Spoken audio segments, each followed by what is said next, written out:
Great Jammu virtual मैं पंकज खजूरिया बात करूं जम्मू कश्मीर रियासत की जो बहरहाल 2 यूटीज़ में है उसका बहुत बड़ा हिस्सा जो है पाकिस्तान द्वारा इलीगली ऑक्युपाइड किया गया है जिसको हम पीओजेके के नाम से जानते हैं। इसी पीओजेके के ऊपर जो है वो आज इंटेलेक्चुअल टॉक जो है अखनूर के अंदर रामा पैलेस में रखा गया है। मैं बता दूं आपको ये इंटेलेक्चुअल टॉक जो है वो शिवा फाउंडेशन ट्रस्ट द्वारा रखा गया है, ऑर्गेनाइज किया गया है और इसका जो टाइटल है वो जो है PoJK an integral part of India know the traitors of the nation. इस टाइटल के तहत जो है इंटेलेक्चुअल टॉक रखा गया है जिसमें मुख्यतः तौर पे जो है वो एज अ चीफ गेस्ट के तौर पे जो है वो नेशनलिस्ट थिंकर जो है पुष्पेंद्र कुलक्षेत्रा वो यहाँ पे हैं। इनके साथ साथ एक्स रॉ डायरेक्टर कर्नल RSN सिंह यहाँ पे हैं और क्या कुछ इस इंटेलेक्चुअल टॉक में बातचीत हुई है आइए सुने। देखिए पुलिस वालों की तरफ से एक मैसेज है कि कोई रास्ते में कोई गाड़ी लगी हुई है जिस गाड़ी का नंबर है HP 35। ये समझ लीजिए कि इससे बड़ी मैंने कायर हरकत ही नहीं देखी कभी। ये बात मैं बहुत साफ साफ कहता हूं क्योंकि मुझे किसी की कथा में नहीं जाना। मुझे मालूम है 4-4 करोड़ मांगने वाले कथावाचक कथा करते हैं, 4 करोड़ रुपए लेके चले जाते हैं और अपनी ही सनातनी बहनों को झूठी बातें बताते हैं। हिम्मत नहीं है किसी की बोलने की क्योंकि उन चाटुकारों से किसी को मंदिर का चंदा मिल जाता तो मुंह बंद हो जाता। हम उसकी बात नहीं करना चाहते। इसलिए मुझे बताइए पाल घर में 2 साधुओं की हत्या हुई, क्या किया हमने? ये मरे हुए समाज की निशानी है। हमने सारा ठेका सरकार को दे दिया है। सरकार हमें GST में छूट दे, इनकम टैक्स में छूट दे, दूध में यूरिया मिलाने की छूट दे, मसाले में मट्टी मिलाने की छूट दे, दाल में कंकड़ मिलाने की छूट दे और हम राष्ट्रवादी भी रहे। हम खुद कुछ नहीं करें।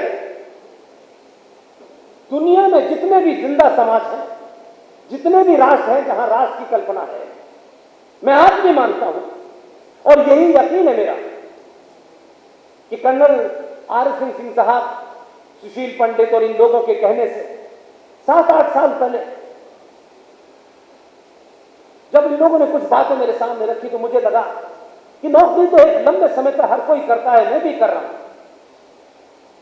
कोई 10 कमरों के मकान में रहता है, कोई 2 कमरों के मकान में रहता है। मैं जिस दिन इस बात से कन्विंस हुआ कि हम सबको एक न एक दिन इस धरती से जाना है, ना ये आश्रम जाएंगे न 5 स्टार जैसे घर जाएंगे, पता नहीं आपको कोई कंधा देगा कि नहीं देगा, लेकिन आने वाले खतरों के बारे में उस समाज को बताना जरूरी है जो समाज 70 सालों से इसे सुन नहीं रहा था। तब हमने ये फैसला किया और आज गली गली, मोहल्ले मोहल्ले, रात का 1 बजा हो, सुबह के 10 बजे हो, कभी हमने ये नहीं पूछा कि भाई हमने खाना नहीं खाया है, हम 5 स्टार होटल में नहीं ठहरे हुए, आज हमारे पास ये नहीं है, आज हमारे पास वो नहीं है, और कोशिश करते हैं और खुशी होती है कि अखनूर और जम्मू के बीच में जब विशाल गुप्ता जी आपके शहर का बेटा जब हम लोगों को लेके आ रहा था तो अंदाजा नहीं था कि सड़क इतनी खराब हो, लेकिन हमने कहा नहीं भाई, जाना है अगर वहां 10 लोग भी बैठे हैं तो पूरी ताकत के साथ उनके सामने बात रखेंगे। इसलिए भीड़ देख करके नेताजी की बोली बदलती है, हमारी नहीं बदलने वाली। जिस दिन भारतीय सनातनी समाज ये तय कर लेगा कि सरकार से मैं नहीं हूं, सरकार से समाज नहीं है, समाज से सरकार है, आप जानते हैं। इसलिए आप तो भाग्यशाली हैं, मैं तो उनका नाम कई बार लेता हूं, लेकिन उनका मैंने सुना है कि यहां भगवान परशुराम का मंदिर भी है। उनसे ही प्रेरणा ले लेते यार। उनके पास सिवाय फरसे के मैंने कुछ नहीं देखा, तो परशुराम फरसे से घास काटने के लिए रखा था क्या? उनको भी पता था कि आताताई और अधर्मियों का नाश करना ही आपका धर्म है। इसलिए जो लोग ये समझते हैं ये ब्राह्मण है, ये ठाकुर है, ये बनिया है, ये दलित, ये जिन लोगों ने भी ये पाखंड फैलाया है, वो सनातन के भी गद्दार हैं और भारत राष्ट्र के भी गद्दार हैं। क्योंकि मैं मानता हूं कि जो रूबल पटालिया साहब हैं, जिनकी बुलंद आवाज में आप लोगों ने ये मॉडरेशन देखा, ये भी हमारे इस सफर की एक खोज है। ये उत्तराखंड में हल्द्वानी से यहां आए, ये भी विशाल की तरह हमको मिले, कई बार मिले। हमें लगा कि इनके अंदर कोई एक फायर है, इस फायर को आजादी के साथ जलने देने की कोशिश करनी चाहिए। हम गाइड जरूर करेंगे, लेकिन मुहिम इनको हल्द्वानी में खुद चलानी है, विशाल गुप्ता को अखनूर में चलानी है। ये अपने आप कैसे चलाएंगे, किस तरह चलाएंगे, हाँ बीच बीच में हमें लगेगा कि इनको ये बताना है, तो हम इनको वैसे ही बताएंगे जैसे एक बड़ा छोटे को बताता है। इन्होंने बहुत कुछ मेरे बारे में बताया यहां से खड़े होकर। मैं कहां पैदा हुआ, कहां नहीं पैदा हुआ, क्या क्या मैंने तीर मारा, वो महत्व नहीं है, वो मेरे साथ एक बायोडाटा है, हर एक का होता। लेकिन मैं इस 10 साल के सफर में जब मैंने मैं को समाप्त किया, मैं कौन हूं, मेरी जाति क्या है, जिस दिन मैंने ये समाप्त किया, आप यकीन मानिए, आप जानते हैं मैं कहां पैदा हुआ, वहीं से मैंने पोस्ट ग्रेजुएशन किया, वहां ऐसा कुछ था ही नहीं। लेकिन जिस दिन मुझे समझ में आया, और मुझे क्या समझ में आया, प्रकृति ने मुझे एक काम सौंपा है, मैं इसको कितनी ईमानदारी से कर सकता हूं, इसी ताकत पे लगा रहता हूं ताकि मेरा पैर न फिसले, और मैं जो भी कर रहा हूं पूरे कन्विक्शन के साथ करूं।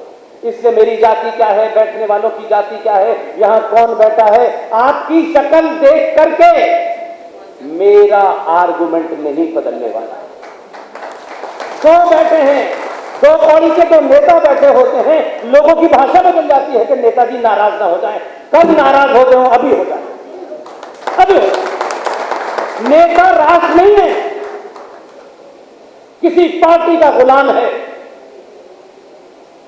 बहुत से दूसरे लोग भी नेतागिरी कर रहे हैं, अलग अलग पार्टी में है, फिर भी एजेंडा वही है, वो चाहे आपके अंदर रहे या उसके अंदर रहे। अगर यहां ठीक है तो किसी पार्टी के अंदर भी हो, एजेंडा एक ही होता है। आप तो पार्टी के गुलाम हो जाते हैं, आप तो भगवान राम को गाली देने लगते हैं, मां सीता के चरित्र पर सवाल उठाते हैं, क्योंकि आप एक लालची और कायर आदमी होते हैं जो चंद पैसों के लिए बिक जाते हैं।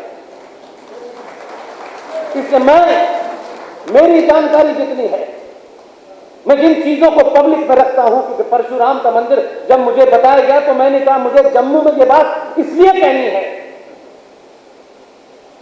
कि अगर 2022 के भारत में अभी ये जो क्षण है, ये जो लम्हा है, ये जो मूवमेंट है, अगर आपने इस लम्हे को, इस क्षण को जाति के कारण, इसके कारण, उसके कारण, मेरा तेरा, ये अगर इसको मिक्स कर दिया,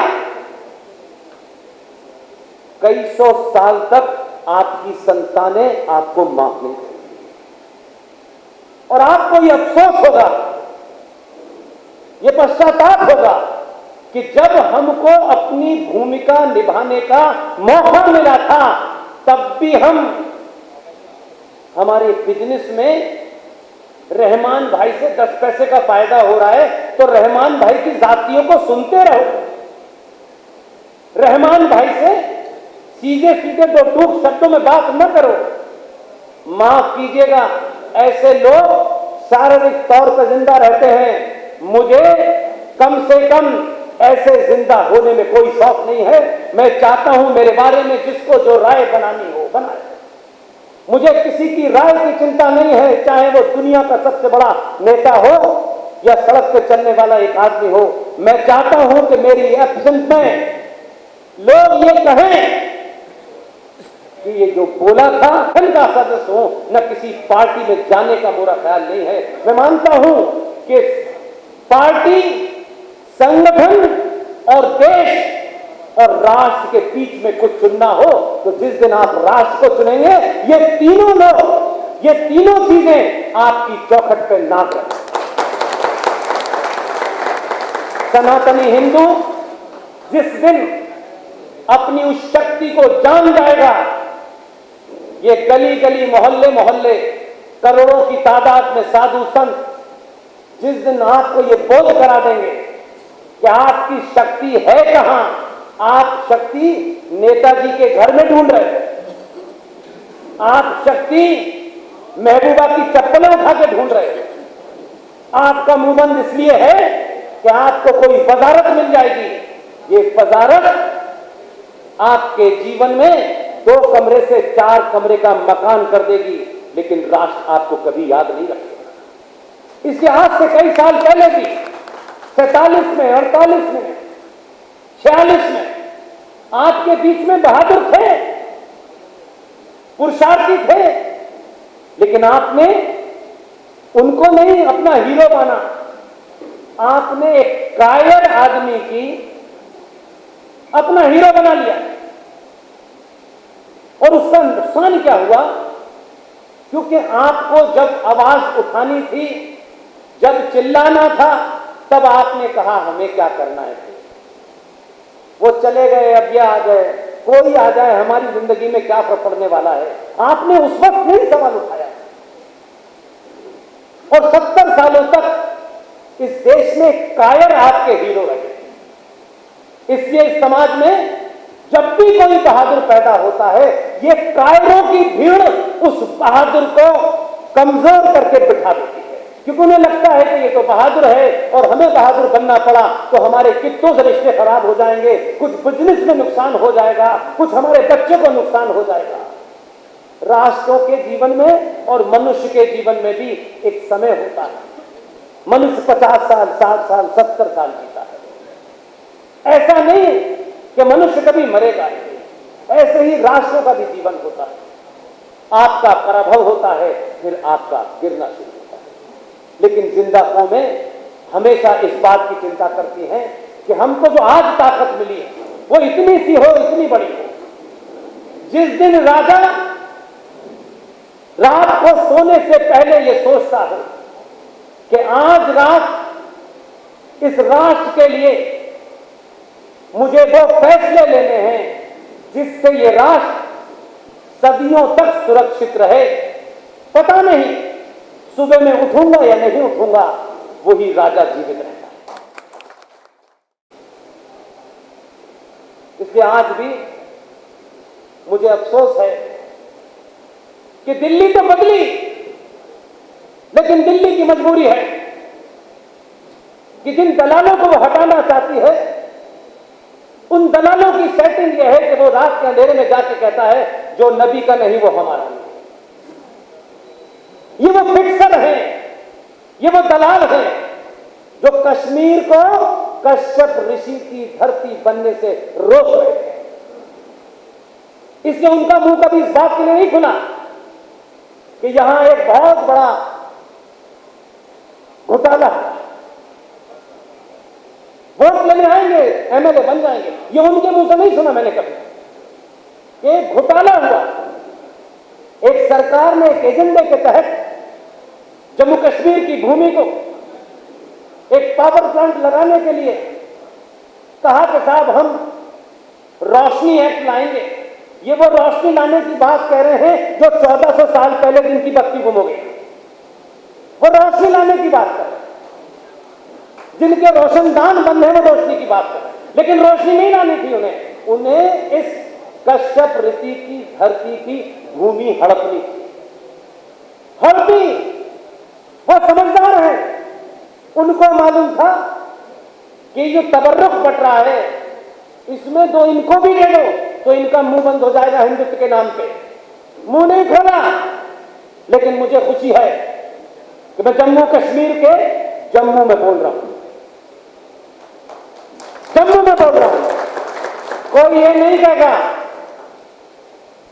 दिल्ली में कह के भाग जाते हैं। हम जब तक शेर की मान के मुंह में नहीं जाएंगे कोई रोक, इसको यार हमको नहीं लगेगा हमने दिल्ली में भाषण दिया चले गए। अखनूर आए हैं अपनी बात कहने के लिए।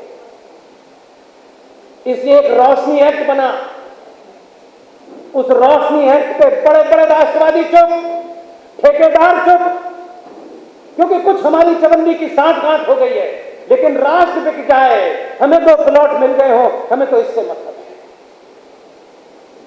मैं खुशी, और मैं कभी किसी की तारीफ करने में मैं कंजूस आदमी नहीं हूं। अपने अलावा दुनिया की मैं तारीफ जरूर करता हूं, और जो बहादुर है उसका सरनेम क्या है ये मेरे एजेंडे का हिस्सा नहीं है। वो कहीं भी हो, पूरी शिद्दत के साथ तथ्यों को उसकी तारीफ करता हूं। इसलिए मुझे खुशी है कि आपके जम्मू कश्मीर में एक बहादुर पैदा हुआ। यूं तो दलाली के बहुत से रास्ते उसके पास भी खुले हुए, 4 प्लॉट उसे भी मिल सकते थे। वैष्णो देवी में जहां जिहादी ट्रस्टी है वहां वो भी अपना हिस्सा ले सकता था, लेकिन उसने रास्ता दूसरा चुना। इसलिए मैं हर मंच से खड़े होकर उसकी तारीफ करता हूं। जिस आदमी ने अपने निजी स्वार्थ से ऊपर उठ करके जम्मू कश्मीर क्या है, जम्मू कश्मीर कोई भूगोलिक टुकड़ा नहीं है, उस जम्मू कश्मीर में दलालों ने जिहादियों से मिलकर के रोशनी एक्ट में बहुत सारी जमीन अपने नाम लिखवा ली थी। उस अंकुर शर्मा ने रोशनी एक्ट को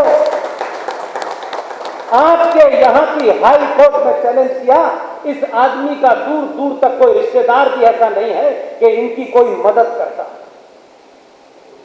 तथ्यों और तर्कों की बात देखिए कि अंकुर शर्मा डिगा नहीं। इस उम्र में थोड़ा आदमी कमजोर होता है, तब भी इन्होंने रोशनी एक्ट के खिलाफ आवाज उठाई और आपके हाई कोर्ट से उस पर जीत हासिल की। लेकिन दलालों ने अर्जी लगाई रिव्यू पिटीशन की, क्योंकि वो नंगे हो रहे थे।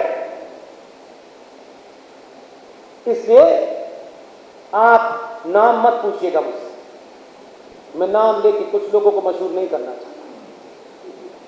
अपने बीच में अगर कोई बहादुर है, अगर मेरी बात से सहमत है, मैं कभी राजनीतिक मामलों में दखल नहीं देता, मैं सरकारों को जिम्मेदार नहीं ठहराता। इसने ये किया है, उसने किया है, ये मेरी डायरी में नहीं है। मैंने जिस दिन तय किया कि मैं क्या कर सकता हूं, तो मैंने तय किया और मैं कर रहा हूं। इसलिए मुझे किसी से कहने की आवश्यकता नहीं। ये पूरे देश में ऐसे ही लोग दीवाने नहीं हो रहे हैं। एक लंबे समय के बाद उस घुटन से भारत बाहर निकल रहा है। दिल्ली निकल गई, लेकिन जम्मू अभी भी उन दलालों के कब्जे में है। इसलिए यह सवाल जो मंदिरों में बैठने वाले पुजारियों को पूछना चाहिए था, महंतों संतों को पूछना चाहिए था, इसके लिए कहीं धरना प्रदर्शन होना चाहिए था। जिन्होंने अपना परिवार छोड़ दिया, घर छोड़ दिया, न मां बहन भाई किसी की चिंता नहीं है, जब आपको संसार की कोई चीज नहीं चाहिए थी, तो कम से कम आपकी भी गिनती इस देश के अंदर 5-6 करोड़ है। एक कॉल देते कि हम आज इसलिए दिल्ली के बोट क्लब पे 5 करोड़ सनातनी संत बैठेंगे कि जब तक ये काम नहीं हो जाता हम यहां से नहीं हटेंगे। आपको किसने रोका था? लेकिन आप नहीं लड़ना चाहते, क्योंकि आपको कहीं मटकी जमीन मिल जाए, इस सरकार से कुछ छूट मिल जाए, सब कुछ त्यागने के बाद भी भिखारी हैं। इसलिए आज भारत के मंदिरों से यदि कोई आपको बताएगा, क्योंकि आपके पास दुनिया का ज्ञान है, लेकिन जिन चीजों से आपके आने वाले जनरेशनों का, संतानों का एक नया भारत बनाने की शक्ति होगी, उस पर आप बोलना नहीं चाहते, चुप बैठे हैं। 370 कितने साल शर्त लगाई थी आपने? क्यों चुप रहे 35A के ऊपर? क्यों नहीं बोले थे आप? क्यों ये सवाल नहीं खड़ा किया था कि जम्मू कश्मीर भारत में एकमात्र राज्य था जिसको नागरिकता देने का अधिकार दे दिया गया था 1954 में। क्यों नहीं सवाल उठाया आपने कि कैसे भारत के राष्ट्रपति के एक आदेश को संविधान में जोड़ दिया गया, जो कि आदेश आपके बिना पार्लियामेंट में डिस्कस नहीं हुआ? हमें क्या मतलब है, हमारी दुकान चलने दो बस। इसलिए मंदिरों पे जो पैसा आपका दान का चढ़ता है, जो आप अपने आराध्य को पैसा देते हो, जिसमें आपकी भावनाएं निहित होती हैं, आपने पूछा नहीं पलट के, मेरा पैसा मैं अपने भगवान के मंदिर पर चढ़ाता हूं, ये गणेश जी का सोने का मुकुट, ये करोड़ों रुपया जो आप चढ़ाते हैं, कभी रुक के तो पूछते मेरे भाई, ये पैसा जाता कहां है? पंडितों ने अपने स्वार्थ के लिए नहीं बताया, क्योंकि पैसे के चढ़ावों को लेकर के मार काट आप में मची, किसी और में नहीं मची। इसलिए आज मंदिरों पे चढ़ने वाले पैसे से मां वैष्णो देवी, हजारों लोग आते हैं दुनिया के, 520 करोड़ रुपया सालाना सरकार लेती है। ये पूछा नहीं।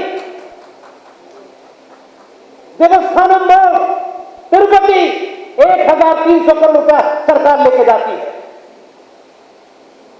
अगर पूरे देश के मंदिरों पे आए हुए चढ़ाए हुए पैसे का अगर बजट निकालें साल का, मैं दावे से कह रहा हूं, तथ्यों पे कह रहा हूं, रिटोरिक्स नहीं कर रहा, जिस दिन मंदिरों पे चढ़ने वाला पैसा रेगुलाइज हो गया, वहां ढकोसले ढोंगी नहीं बैठे, वहां पैसे के तिजारती नहीं बैठे, और हर मंदिर के अंदर समाज के हर वर्ग से लेकर एक ट्रस्ट बनाया जाए, और जितना पैसा पंडित जी और पंडित जी के परिवार, चाहे 1 हो 2 हो 4 हो, 8-8 घंटे की ड्यूटी करने वाले पंडितों को आप दें कि भाई आपकी ये 50,000 तनख्वाह आपके परिवार के लिए है, आप यहां पंडिताई 8 घंटे करें, 8 घंटे कोई दूसरा करेगा, ऐसे कर भी दें अगर आप, तो मैं दावे के साथ दावे के साथ, जिस दिन भी मंदिरों का पैसा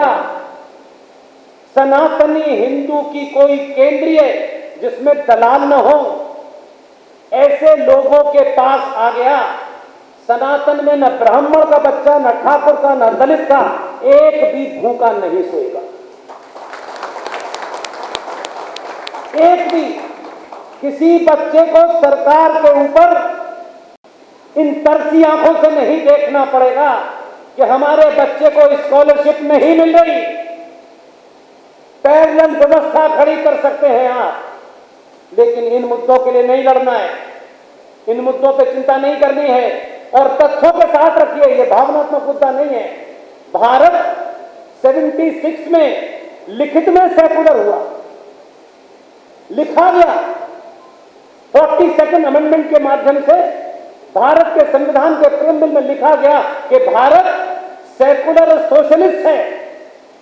हमने मान लिया थोड़ी देर के लिए कि भाई सेकुलर है, लेकिन हम देखिए छोटी छोटी बात पे गिरह करने वाले लोग, कुतर करने वाले लोग, मीन में निकालने वाले लोग, हम कैसे, ये तो कायरता की चादर इतनी मोटी है या लालच हमारे अंदर इतना पस गया है कि हम जो चीज हमारे पास है, जिसको हम बदल सकते हैं, उसको नहीं कोई पाठ पढ़ाएगा। सरकार कानून क्यों नहीं बना रही जनसंख्या का? सरकार वो कानून क्यों नहीं बना रही? सरकार को सरकार का काम करने दीजिए, जो आपकी भूमिका है वो आपने नहीं की। इसलिए मंदिरों से जो पैसा चढ़ता है वो आपके पास आए, आपके समाज के जो भी लोग उसे मैनेज करना चाहें वो करें, लेकिन आप उंगली उठा के पूरे देश में देख लीजिएगा, एक भी ठेकेदार हिंदुओं का, एक भी, बड़े बड़े आते हैं 5-5 घंटे के प्रवचन, बड़े बड़े प्रवचन, इतने प्रवचन देते हैं लगता है भगवान जाने, क्योंकि कोई काम धाम तो है नहीं, और अपनों को ही झूठा प्रवचन दे रहे हैं। मर्द हो तो दुश्मन को प्रवचन देके दिखाओ, नहीं दे। ये उनको नहीं बताते हैं कि भाई तुम्हारे मंदिरों का पैसा भी सरकार ले लेती है और भारत के अंदर मस्जिद हो, मजार हो, गुरुद्वारा हो, चर्च हो, उस पे चढ़ने वाले पैसे से सरकार टच भी नहीं करती और आपके मंदिरों का अधिग्रहण भी सरकार के पास है। अब डिस्ट्रिक्ट मजिस्ट्रेट फजलुर रहमान है, वो मंदिर का चेयरमैन है। आप कितने दीनहीन हैं यार। आपके मंदिर का अधिग्रहण हो गया, आपको पता ही नहीं है, लेकिन मंदिर में चवन्नी मिल रही तो पंडित ने कहा चवन्नी से काम चला। हम यहां चले थे, यहां आ गए। इसलिए आज हम दोनों के साथ अपनी तुलना कर रहे हैं। इससे जब उसने ये कहा कि जो नबी का नहीं वो हमारा नहीं, इसलिए गुस्सा है, जिसकी तरफ आरएसएस साहब ने इशारा किया। हम दुनिया में एकमात्र फिलॉसफी हैं, एकमात्र विचारधारा है जिसने प्रकृति के अलावा किसी को नहीं पूछा। हमने हजारों साल पहले बता दिया कि सूरज से लेकर जमीन की दूरी क्या है। जो आज आप क्लाइमेट चेंज की बात करते हैं, एनवायरमेंट की बात करते हैं, यह सुनने में अच्छा लगता है। ये वो क्यों कह रहे हैं? हमारे सनातनियों में एक संस्कार होता है, उसे यज्ञोपवी संस्कार भी कहते हैं, जनिल संस्कार भी कहते हैं। और ये क्या है? मैं उसके बड़े शास्त्रों को उसमें नहीं जा रहा, ये लंबी लंबी बातें साधु संतों से सुनिएगा। मेरा तो शॉर्टकट रास्ता होता है, जो कि आज का बच्चा जो मैगी खा रहा है 2 मिनट में खाता है, 2 मिनट में समाप्त हो जाता है, उससे उतनी ही बात करिए, लंबे लंबे प्रवचन मत दीजिए। वो जो जनेऊ संस्कार है, जब बच्चा 5-6 साल का होता है तब उसका जनेऊ संस्कार किया जाता है। और उस जनेऊ संस्कार के पीछे की फिलॉसफी क्या है?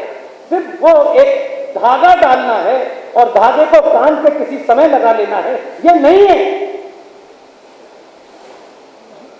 जब वो बच्चा गुरुकुल जाने लायक होता था तब हमारे यहां उसका वो जनेऊ संस्कार होता था और उस संस्कार के करते वक्त उसको कुछ इंस्ट्रक्शन थे, कब इसको कान में लगाना है, कब इसको हटाना है। लेकिन जो सबसे बड़ी बात थी वो ये थी कि ये जनेऊ जब तक तुम शादीशुदा न हो जाओ, इस समाज में हर लड़की या तो तुम्हारी बहन है या मां है। ये शादी तक तुम्हें मानना है। आपने एक अच्छे काम के लिए किया, लेकिन कभी कभी कहते हैं कि उस्तरा बंदर के हाथ में चला जाए तो बड़ा गड़बड़ होता है।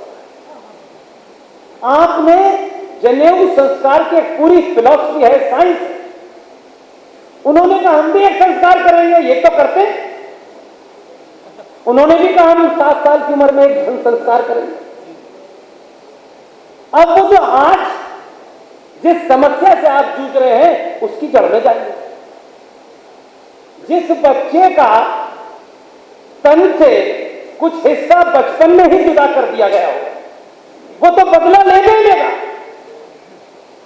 इसलिए वो आप तन आपका जुदा कर रहा है सबसे, कि जो उसके साथ अनाचार हुआ है वो बदला लेगा। उसे अपने नहीं मिल रहे तो वो आपको मार रहा है। और जब आप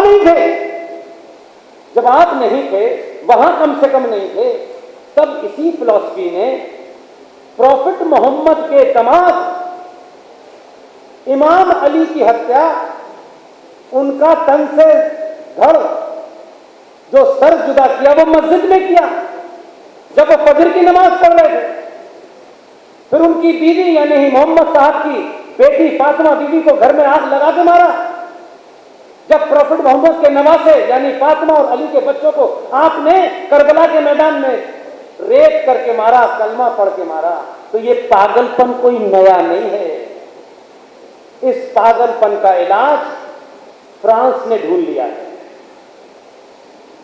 आप फ्रांस से राफेल खरीद रहे हैं, राफेल से आपका देश की बाउंड्री सुरक्षित होगी, लेकिन राफेल से भारत राष्ट्र के अंदर जो करोड़ों लोग इस सभ्यता को छिन्न भिन्न करके एक गजवाए हिंद का झंडा लगाना चाहते हैं, वो राफेल से नहीं सुलझेगा। इसलिए हर सनातनी को राफेल बनना पड़ेगा, तभी ये देश सकेगा। अगर ये रेडिकल है तो ये सॉफ्ट क्या है? इस सॉफ्ट में क्या चीज नहीं है जो रेडिकल में है? आप खुद झूठ बोलते हैं, झूठ बोलते बोलते आपने इतना झूठ बोला है कि आप अपने शत्रु से भी उम्मीद करते हैं तुम भी झूठ बोलो। वो ईमानदार है, वो ईमानदारी से बता रहे, लेकिन आपके अंदर झूठ की घुट्टी इतनी चली गई है कि आप नहीं, आपने कहा नहीं भाई साहब, ना हम सच बोलेंगे ना तुम्हें बोलने देंगे। इसलिए आप बार बार एक ही चीज कहते हैं कि साहब ये जो प्लेसेस ऑफ वर्शिप एक्ट है 1991 का, आप थे नहीं क्या संसद में? क्या गिनती नहीं थी आपकी? गिनती थी, लेकिन आपको लगा हमको क्या लेना देना है। हमारा तो वोट पिछले 70 सालों में इस बात पे पड़ता था मेरे यादव कितने हैं, मेरे तो बनिए कितने हैं, मेरे ब्राह्मण कितने हैं, मेरे दलित कितने हैं। आप तो इस बात से आगे बढ़े तो मुझे जीएसटी में छूट कितनी मिलेगी, इनकम टैक्स में कितनी मिलेगी। आप इससे ज्यादा कभी होके आपने इस भारत राष्ट्र की सरकार नहीं चुनी, लेकिन वो पिछले 70 साल से अपने एजेंडे पे काम कर रहे थे, जो 1400 साल पहले अरब मक्का से शुरू हुआ और ईरान से लेकर सीरिया से लेकर के वहां से बढ़ते बढ़ते वो अब आपके अंदर आ गया है। इसलिए 1947 में अगर कोई ईमानदार लीडर था जिसने खुल्लम खुल्ला ये बात कही, उस आदमी की बात आपने इसलिए नहीं मानी क्योंकि आपको चाटुकार पसंद थे, इसलिए लंगोटी वाले को पिता मान लिया है आपने। एक साहब है फूल लगाते हैं, बताया जाता है कि जम्मू कश्मीर के थे, बताया जाता है कि वो कश्मीरी थे, मुझे नहीं पता वो क्या थे कहां थे मुझे नहीं पता, लेकिन एक बात वो सार्वजनिक मंचों से बार बार कहते थे कि मैं कल्चरली मुसलमान हूं, इंटेलेक्चुअली अंग्रेज हूं, लेकिन बाई एक्सीडेंट हिंदू। आपने किसी ने पूछा कि कश्मीर में एक्सीडेंट कहां हुआ था? कहां हुआ था जहां से नेहरू पैदा हुए थे? वो एक्सीडेंट की जगह तो बताइए यार कहां है। हम भी तो जाने कि जो आदमी 19 साल तक प्रधानमंत्री रहा उसके एक्सीडेंट की जगह कहां है? हमने पूछा और हमने ढोल लगाया। इसीलिए आपको वैसे ही नेता मिले, इसलिए कश्मीर के लोगों की जिम्मेदारी ज्यादा है, इसलिए ये गलती मत कीजिएगा।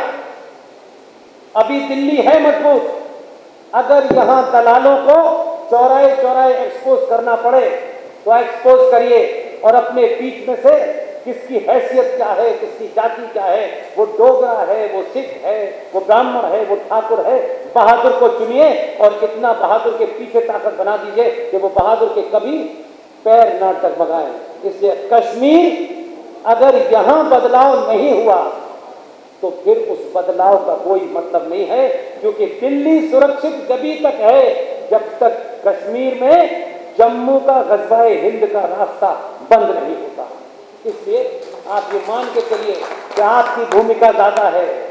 ये दोस्ती, ये खाना, ये पीना, ये तमाम सब कुछ रह जाएगा, कोई याद करने वाला नहीं है। आज 200 साल के बाद हम गुलाब सिंह साहब के राज तिलक की याद कर रहे हैं, हम राजा रणजीत सिंह को आज याद कर रहे हैं, उनकी बड़ी बड़ी मूर्तियां लगी हुई हैं, हम सावरकर को याद करते हैं, हम परशुराम को याद करते हैं। हम बहुतों को क्यों नहीं याद करते? इसलिए कि हमें आज उनके अंदर पुरुषार्थ नजर आता है। उनकी सही बातें उस वक्त समझ में ना आती हो, आज समझ में आती है।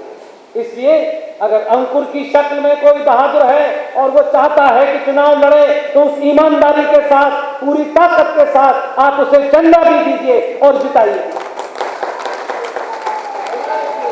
इसलिए नेक्स्ट जनरेशन हम उन लोगों में से नहीं है कि विशाल की जाति क्या है और राहुल रूबल पटालिया की जाति क्या है। हम इसमें से हैं कि कौन बहादुर है उसको आगे बढ़ाओ बस। इसलिए जगह जगह हम उन लोगों को कोशिश कर रहे हैं जो हमारे साथ जुड़े हुए हैं, उनको इंटेलेक्चुअली फैक्ट और फिगर के साथ जब वो बोले तो दुनिया उनके चेहरे को पसंद करे न करे, उनके पीठ पीछे भी ये कहे कि जो बात ये बच्चा कह रहा है बिल्कुल सच है।